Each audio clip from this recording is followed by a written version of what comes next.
तर नवोदय विद्यालय 2025 आता 18 जानेवारीला मुलांची एक्झाम झाली आहे, तर त्यासाठी कट ऑफ कोणता लागेल, प्रत्येक जिल्ह्यासाठी कोणता कट ऑफ असेल, त्याचबरोबर गेल्या वर्षी नवोदय विद्यालयासाठी किती मुलांनी फॉर्म भरले होते, फॉर्म भरल्यानंतर किती मुलं त्या ठिकाणी अपियर झाले, परीक्षेला बसले आणि किती मुलं त्यांचं सिलेक्शन झालं जिल्ह्यावाईज, प्रत्येक जिल्ह्यावाईज आपण बघणार आहे. त्याचबरोबर कट ऑफ जो ऑलरेडी आपण काढलेला आहे की प्रत्येक जिल्ह्याचा एक कट ऑफ संभाव्य जे काही कट ऑफ आहे तो आपण काढलेला आहे आणि त्यासाठी आपल्याला आपला विद्यार्थी व कोणत्या कॅटेगरीमधून आहे, जिल्हा कोणता आहे, ग्रामीण आहे का शहरी आहे आणि कॅटेगरी, हे व्यवस्थित आपल्याला मेसेज करायचं आहे. कसं करायचं मी आपण शेवटी आपण बोलूया. तर बघूया आपण की ही जी लिस्ट आहे ती लिस्ट आपण डिटेलमध्ये बघूया की गेल्या वर्षी किती मुलांनी आपल्या जिल्ह्यामधून फॉर्म भरले होते. या वर्षीची पण माहिती आपण नंतर पुढच्या व्हिडिओमध्ये आणणार आहे, पण त्याच्यावर एक आपला आयडिया येते, अंदाज येतो की गेल्या वर्षी कसं मुलं होती, या वर्षी थोडीफार त्याच्यामध्ये अजून वाढ झालेली असणार आहे. आणि त्याचबरोबर आपल्या जिल्ह्यासाठी कोणता कट ऑफ आपण कसा बघायचा आहे ह्याच्याबद्दल आपण बघूया.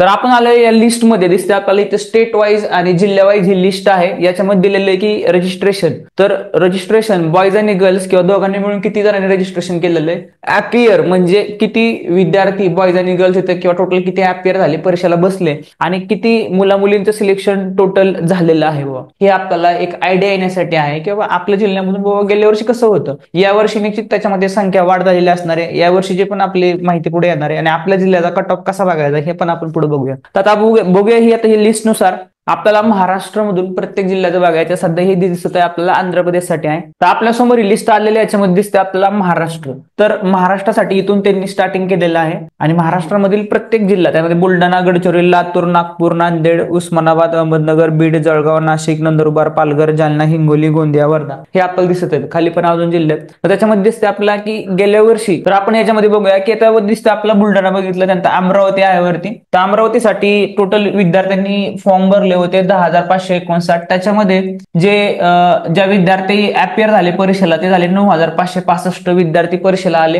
टोटल 80 जागा भरला गेल्या. त्याच्यामध्ये जर आपण बघितलं तर 37 बॉयज होते आणि 43 त्याच्यामध्ये मुली होत्या. अशा पद्धतीचा तिथं क्रायटेरिया झालेला होता, हे आपल्याला दिसतं त्याच्यामधून. त्याचबरोबर आपण बघूया खाली आया लातूरसाठी आपण बघूया. आता हे प्रत्येक लिस्ट आहे, तो प्रत्येक जिल्ह्याची ही लिस्ट आपण डाउनलोड करू शकता. याची जी पीडीएफ लिंक आहे डाउनलोडला आपल्या व्हिडिओच्या खाली दिलेली आहे, आपण डाउनलोड करा. तर लातूरसाठी आपण बघितलं याच्यामध्ये टोटल 12,414 विद्यार्थी परीक्षेला फॉर्म भरले होते आणि त्यानंतर 11,539 विद्यार्थ्यांनी परीक्षा दिली. त्याच्यामध्ये सिलेक्शन मग 80 मुलांचं झालं. त्याच्यामध्ये 51 बॉयज 29 मुली, तो 51 बॉयज 29 गर्ल्स सिलेक्शन त्याच्यामध्ये झालेलं लातूरसाठी. त्यानंतर आपण बघूया अहमदनगरसाठी टोटल 23,623 विद्यार्थ्यांनी फॉर्म भरले होते. त्यापैकी 21,613 विद्यार्थी परीक्षेला आले होते आणि त्याच्यामधून 80 मुलं, त्याच्यामध्ये 53 बॉयज आणि 27 गर्ल्स त्यांचं सिलेक्शन झालेलं होतं. त्यानंतर आपण बघूया इथं बीड जिल्ह्यासाठी, बीडसाठी टोटल 12,958 विद्यार्थ्यांनी फॉर्म भरले होते. त्यापैकी 12,661 विद्यार्थी परीक्षेला आले होते आणि त्याच्यामधून सिलेक्शन आलं 80 मुलांचं, त्याच्यामध्ये 51 बॉयज आणि 29 गर्ल्स आहे. ओके. त्यानंतर नाशिक आपण बघूया खाली आलो. नाशिकसाठी टोटल 20,016 मुलांनी फॉर्म भरले होते. त्यापैकी 18,364 विद्यार्थी परीक्षेला आले होते आणि त्यापैकी 80 विद्यार्थी सिलेक्ट झाले. त्याच्यामध्ये 51 बॉयज आणि 29 गर्ल्स त्याच्यामध्ये होत्या. ओके. त्याखाली आपण आलो तर पालघरसाठी, तर पालघरसाठी टोटल 5,521 मुलांनी फॉर्म भरले होते. त्यापैकी 4,813 विद्यार्थी परीक्षेला आले. त्यापैकी 80 सिलेक्शन झाले. त्यामध्ये 48 बॉयज आणि 32 गर्ल त्याच्यामध्ये आहे. त्यानंतर आपण खाली बघूया जालना, तर जालनासाठी टोटल 11,111 विद्यार्थी परीक्षेला बसले होते, म्हणजे फॉर्म भरले. त्यामध्ये 10,310 विद्यार्थी परीक्षेमध्ये अपियर झाले, परीक्षेला आले होते. त्यापैकी 53 बॉयज आणि 27 मुली, म्हणजे टोटल 80 मुलांचं सिलेक्शन झालं. 53 बॉयज आणि 27 गर्ल्स. अशी प्रत्येक जिल्ह्याची लिस्ट सध्या आपल्याकडे आहे. त्याच्यामध्ये आपण अजून खाली बघितलं तर यवतमाळ, तर यवतमाळसाठी टोटल 9,909 विद्यार्थी परीक्षेला फॉर्म भरला होता त्यांनी. 9,157 विद्यार्थी परीक्षेसाठी आले होते. त्यापैकी 80 विद्यार्थी सिलेक्ट झाले. त्याच्यामध्ये 47 बॉयज आणि 33 गर्ल्स त्याच्यामध्ये आहे. असं आपण सेम कोल्हापूरसाठी बघू शकतो. कोल्हापूरसाठी टोटल 10,177 विद्यार्थी फॉर्म भरला होता. 9,726 विद्यार्थी तिथं परीक्षेला आले होते आणि टोटल 80 विद्यार्थी भरले गेले. त्यामध्ये 45 बॉयज आणि 35 गर्ल्स त्याच्यामध्ये आहेत. तो हा जो रेशो आहे हा पण एक आयडिया येते की किती पर्यंत किती संख्यांची म्हणजे गर्लची संख्या असू शकते, बॉयची संख्या किती असू शकते, ह्याच्यावरून एक आपल्याला आयडिया येते किती जागा अजून भरल्या जाऊ शकतात.